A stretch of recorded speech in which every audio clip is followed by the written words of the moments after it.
Assalamualaikum warahmatullahi wabarakatuh. Alhamdulillahirabbil alamin wa bihi nasta'in ala umuri dunya waddin. Wassalatu wassalamu ala sayyidina Muhammadin wa ala alihi wa sahbihi wa sallim ajma'in. Amma ba'd. Alhamdulillah, segala puji bagi Allah Subhanahu wa taala, Tuhan semesta alam, yang telah memberikan kita banyak kenikmatan yang tiada tara, yang wajib untuk kita syukuri. Selawat serta salam tetap kita haturkan kepada junjungan kita Nabi Muhammad Sallallahu Alaihi Wasallam, yang mana berkat beliau kita dijadikan sebaik-baiknya umat. Nabi Muhammad Sallallahu Alaihi Wasallam adalah makhluk Allah Subhanahu wa taala yang paling mensyukuri atas segala nikmat yang telah diberikan oleh Allah Subhanahu wa taala. Seringkali kita dengar dalam khutbah ataupun ceramah maupun pidato atau segala macam yang bernuansa Islami tentang menyeru untuk selalu memuji kepada Allah Subhanahu wa taala. Kenapa? Agar kita selalu bersyukur dengan apa yang telah diberikan Allah Subhanahu wa taala kepada kita semua. Allah Subhanahu wa taala senantiasa memberikan kita berbagai macam bentuk kenikmatan kepada kita sebagai makhluknya. Dan apabila kita meyakini semua kenikmatan tersebut datang dari Allah Subhanahu wa taala, maka sepantasnya bagi kita untuk selalu bersyukur atas nikmat yang telah diberi. Mensyukuri nikmat Allah Subhanahu wa taala akan terjadi dengan 3 hal. Yang pertama, syukur dengan lisan, yaitu selalu memuji kepada Allah Subhanahu wa taala dan mengungkapkan dan menceritakan atas segala nikmat yang telah diberikan oleh Allah Subhanahu wa taala. Qala Rasulullah sallallahu alaihi wasallam, "Ma an'amallahu ala abdin ni'matan wa qala alhamdulillah ila wa qad adda syukraha."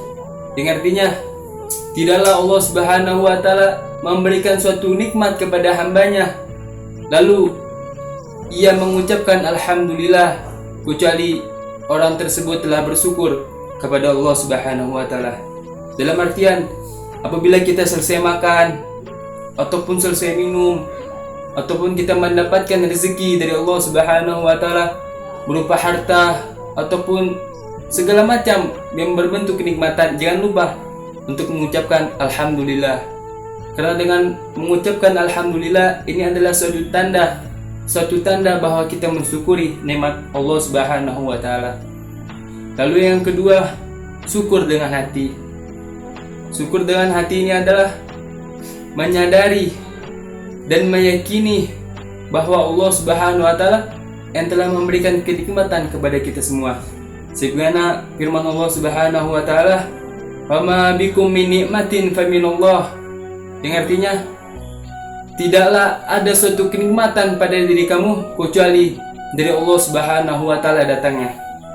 Lalu yang ketiga, syukur dengan anggota badan. Berarti dalam artian kita syukur dengan anggota badan, kita gunakan anggota badan kita untuk bertobat kepada Allah Subhanahu wa taala, untuk beribadah kepada Allah Subhanahu wa taala. Dalam artian kita memperbanyak berpuasa, kita memperbanyak sholat sunnah, kita mengerjakan kewajiban-kewajiban yang diwajibkan kepada kita dan melaksanakan sunnah-sunnah yang diperintahkan kepada kita semua. Inilah cara bersyukur kepada Allah Subhanahu wa taala dengan menggunakan anggota badan. Setelah kita ketahui 3 cara mensyukuri nikmat Allah Subhanahu wa taala, ada suatu kisah ketika seorang ahli ibadah, ketika ia naik ke gunung, ketika dia sampai di atas gunung, ia bertemu dengan seorang kakek yang tua, yang mana kakek ini tangannya terputus, kedua tangannya terputus, kedua kakinya terputus, lalu kedua matanya buta. Yang paling parah, dia terkena berbagai macam-macam penyakit sehingga ulat-ulat keluar dari kulitnya. Akan tetapi apa yang dikatakan kakek itu? Alhamdulillah, Segala puji bagi Allah Subhanahu wa taala yang memberikanku dalam keadaan sehat walafiat daripada makhluk-makhluk yang diberikan bala kepada mereka. Dan dia bersyukur kepada Allah Subhanahu wa taala dengan nikmat yang telah diberikan kepada dia yang tidak diberikan kepada makhluk yang lain. Maka seorang ahli ibadah itu kaget, lalu mendekat dan bertanya kepada orang tadi, "Wahai saudaraku, tidaklah aku lihat hanya kecuali penyakit yang engkau deritakan ini. Tidaklah aku melihat suatu kenikmatan yang ada pada dirimu." Maka spontan kakek tersebut mengangkat kepalanya seraya berkata, "Wahai orang pengangguran, pergilah engkau dari sisiku, karena engkau tidak mengetahui Allah Subhanahu wa taala telah memberikanku lisan sehingga aku berzikir kepada Allah Subhanahu wa taala. Allahu Akbar. Lihatlah orang yang sakit, yang tidak memiliki kedua tangan, yang tidak memiliki kedua kaki yang terputus, terus dia mengalami buta sehingga kulit-kulitnya mengeluarkan ulat, akan tetapi dia selalu bersyukur atas apa yang diberikan oleh Allah Subhanahu wa taala.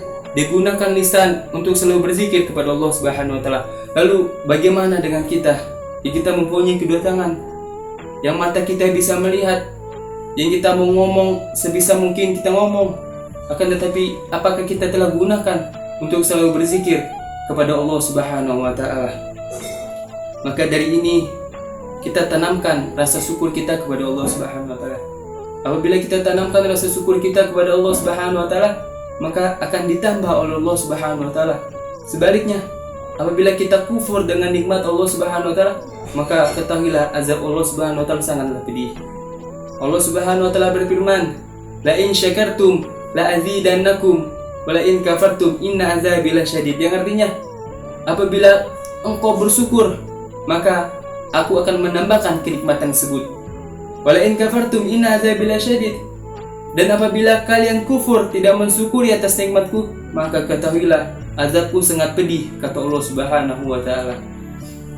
Maka seuntian dari kata-kata ini, semoga Allah Subhanahu wa taala memberikan hati kita condong untuk selalu mensyukuri atas segala nikmat yang telah diberikan oleh Allah Subhanahu wa taala, sehingga kita kelak dibangunkan bersama golongan-golongan yang selalu bersyukur kepada Allah Subhanahu wa taala.